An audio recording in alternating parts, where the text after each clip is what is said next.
And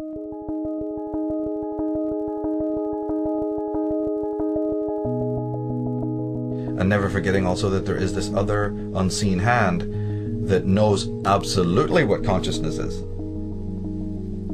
who are experts in that fact.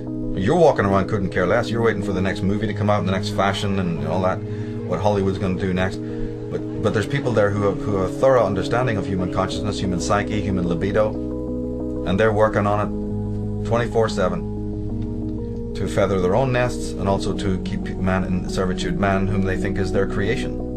They think of man as just being one of their own, like somebody treats a pet. If you actually watch how people mostly treat their pets, when you really watch it, you'll find that the pet is a slave. Well, we have people ruling this society who think of human beings as pets and slaves.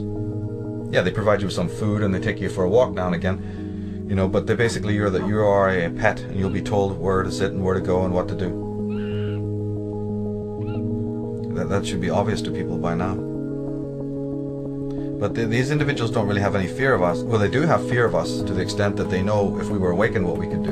I'm deeply troubled that a very vague, emotionally stated, semi-theologically defined diagnosis of the central global menace is obscuring our national ability to comprehend the historically unprecedented challenge which is being posed in our time by a massive global political awakening, and thus is obstructing our ability to deal effectively with the global political turmoil that this awakening is generating.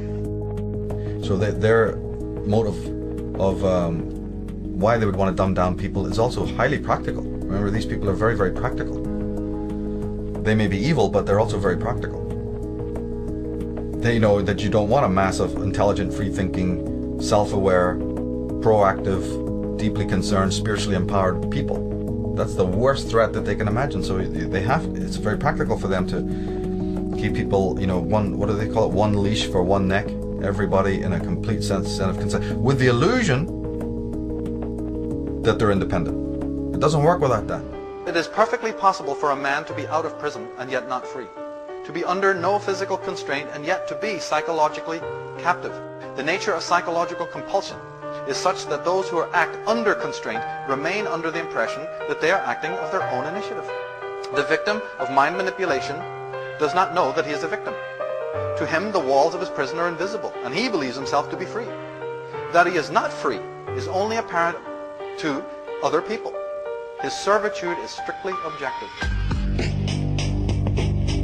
If you are sane enough to see the insanity, that's a damn good sign, because it means you're not insane. Because somebody can sell you something, but you don't have to buy it. When you understand that you've bought into it, that these people have no power at all. They do have control, but you have the power. You give it away. If I bring up Chess Master up here and ask him, what are the principles by which I can become a master of the game of chess, he'll say these four things. He'll say that you need a sense of patience.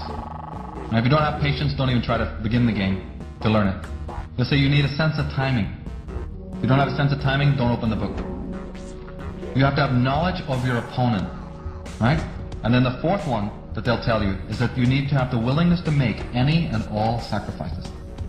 Now, ladies and gentlemen, why are the dark side winning the game? It's because they've got infinite patience. They've been working on one thing for 50,000 years. I call that patience. They got a brilliant sense of timing because they know all about the astrology and the divination that we forgot, that our agricultural ancestors all knew about. Well, we're with the Julian calendar and we're not interested in any of that stuff anymore. We're slaves of the watch, but we don't know about the higher time to rule our own lives by. They have amazing knowledge of you. Right? They have intense knowledge of us, their enemies. And the fourth one is the clincher, isn't it? Because they're willing to make any and all sacrifices when and wherever they need to do it. You must absolutely have the illusion of independence and self-determination. And we have a problem then. We have a problem that to really, really be independent, to really be an individual, which in psychological terms is called individuation, that's difficult for most people. It's kind of tough. It requires work. requires, you know, to think and act in moral ways, and oh, that's just too much trouble. I wish it was a halfway, you know, stage. So the media goes, what there is, we'll sell you the fashion of independence. You can buy into this. You can be a goth, a punk, you know, you can be straight, you can be gay, you can be macho. We'll sell you all sorts of images to decorate your inauthentic life.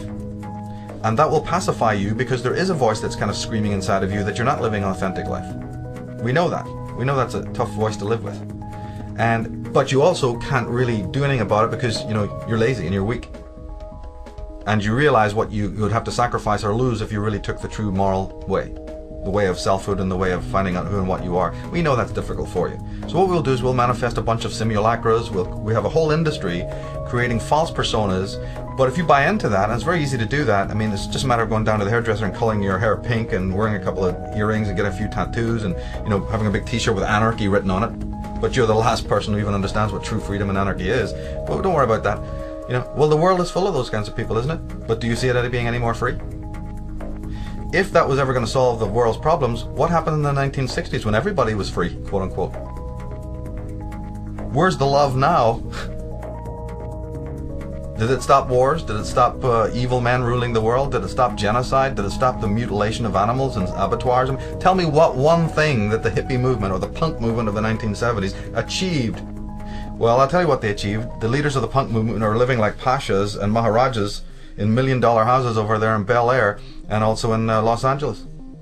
You know, Billy Idol has a fleet of Harley Davidsons. That's what happened. You know, that's what happened. But they're wearing a hammer and sickle. We're for the people, peace and love, CND, all that shit. You know, utter nonsense. Utter nonsense.